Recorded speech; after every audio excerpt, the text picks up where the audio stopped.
வாழ்க வளமுடன். இன்னைக்கு என்ன டிப்ஸ் பார்க்க போறோம்னு பார்த்துக்கிட்டிங்கன்னா, இந்த இடத்துல பேக் நெக் கட் பண்ணும்போது பேக் ஆர்ம் ஹோல் கட் பண்ணும்பொழுது நம்ம இந்த கிராஸாக ஒரு 1.5 இன்ச் வைப்போம் இல்லைங்களா? இந்த அளவுகள் யார் யாருக்கு எவ்வளோ எவ்வளோ வைக்கணுங்கிறத நம்ம பார்க்கலாம். ஓகேங்களா? இந்த அளவுகள் வந்து இங்கே 1.5 இன்ச்சு நான் வச்சிருக்கேன். 1.5 இன்ச்சுக்கு ஒரு பாயிண்ட் கம்மியான அளவு நான் இதில் வச்சுருக்கேன். நம்ம வந்து யார் யாருக்கு எவ்வளோ வைக்கலாம் அப்படின்னா, பாடியாக இருக்கவங்களுக்கு 1.25 வைக்கலாம். இன்கேஸ் பாடியாக இருந்தாலுமே அவங்க வந்து ஸ்டிஃபாக ஸ்ட்ரைட்டாக நிற்கிறாங்க, அவங்க வந்து ஃப்ரண்டில் பெண்டை வந்து ஆக மாட்டாங்க, அவங்க ஸ்ட்ரைட்டாக நிற்கிறாங்க அப்படின்னா அவங்களுக்கு நீங்கள் 1.25 இல்லைன்னா 1.25 இல்லை 1 இன்ச் வச்சாவே அவங்களுக்கு போதும். அவங்களுக்கு நீங்கள் பேக்கில் வந்து அதிகமாக வைக்க வேண்டாம்.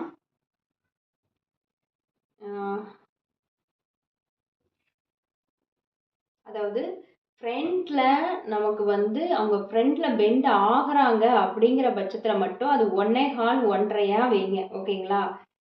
அவங்க பாடியாக இருந்தாலும் சரி, உடம்பு கம்மியாக இருந்தாலும் சரி, அவங்க ஃப்ரண்ட்டில் பெண்ட் ஆகிறாங்கன்னா பின்னாடி நமக்கு இந்த இடம் என்ன ஆகும், இந்த இடம் நமக்கு எக்ஸ்டெண்ட் ஆகும். ஓகேங்களா? பெண்ட் ஆகும்போது தான் எக்ஸ்டெண்ட் ஆகும். அவங்க ஸ்ட்ரைட்டாக ஸ்டிஃபாக நிற்கிறாங்க அப்படின்னா அவங்களுக்கு எக்ஸ்டெண்ட் ஆகாது.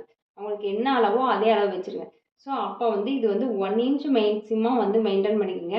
அவங்க நல்லாவே பெண்ட் ஆகிறாங்க அப்படின்னா அவங்களுக்கு 1.25 1.5 வரைக்கும் அவங்க எவ்வளோ பெண்ட் ஆகுறாங்களோ அவ்வளோக்கு அதிகமாக இந்த இடத்துல நம்ம அதிகமாக வைக்கணும். அதே பட்சம் ஃப்ரண்ட் சைடில் அவங்க பெண்ட் ஆகிறதுக்கு தகுந்த மாதிரி நம்ம குடையணும். அவங்க பாடி இருக்குது, அவங்க பெண்ட் ஆக மாட்டாங்க அப்படின்னா இங்கேயே வந்து குடையக்கூடாது, ஃப்ரண்ட்லேயே ரொம்ப குடையாதீங்க. ஏன்னா ஃப்ரண்ட்டில் குறைஞ்சிங்கன்னா என்ன ஆகும், அந்த முன்னாடி இருக்க துணி வந்து உள்ளே இழுக்கும், கை துணி அந்த இடம் வந்து 2 இழுத்துட்ருக்கும். நீங்கள் அதை பார்த்தாவே உங்களுக்கு புரியும்.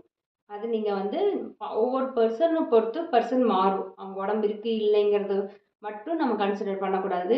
அவங்க உடம்பு வந்து எப்படி பெண்ட் ஆகிருக்குங்கிறதையும் நம்ம கவனித்து தான் இதை பண்ணணும். தேங்க்யூ ஃபார் வாட்சிங் திஸ் சேனல்.